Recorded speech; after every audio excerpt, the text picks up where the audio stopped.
But இந்த ட்ரெய்லரில் காட்டாத ஒரு ஷாட் நமக்கு முன்னாடி ரிவீல் பண்ணியிருந்தாங்க. அவர் பில்லா காஸ்டியூமில் நடந்து வருது. அந்த ஒரு சீனுக்காக தான் நான் வெயிட் பண்ணிட்டு இருக்கிறேன். தியேட்டரில் அந்த மொமெண்ட் எப்படி இருக்க போகுதுன்னு. ஆதிக் ரவிச்சந்திரன் அவர்கள் வந்து ஏகேவை சின்ன வயசில் பிறந்ததுலேருந்தே ஏகே ஃபேன் ஆகிட்டாருன்னு நினைக்கிறேன். அவரோட மேனரிசம், அவர்கிட்ட பிடிச்ச விஷயங்களை எதுவுமே அவர் விட்டு வைக்கல.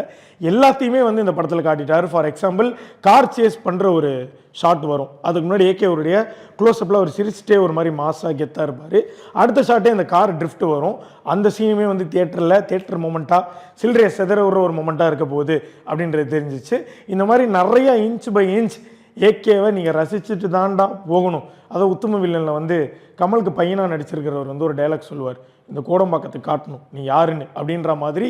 நான் அந்த இடத்துல ஆதிக்கையும் கமல் சாருடைய இடத்துல நம்ம ஏகேவையும் வச்சு பார்க்குறேன். இந்த கோடம்பாக்கத்துக்கும் இந்த தமிழ்நாட்டுக்கும் நீ யாருன்னு நான் காட்ட போகிறேன் அப்படின்னு நம்ம ஏகே சொல்லி அவரை ரசித்து ருசித்து ரத்தம் தெறிக்க ஒரு படமாக இந்த குட் பேட் அக்லி இருக்கும் அப்படின்றதில் வந்து நோ டவுட்டுங்க. நான் இப்பயே சொல்கிறேன், படம் வந்து பிளாக் பஸ்டர்.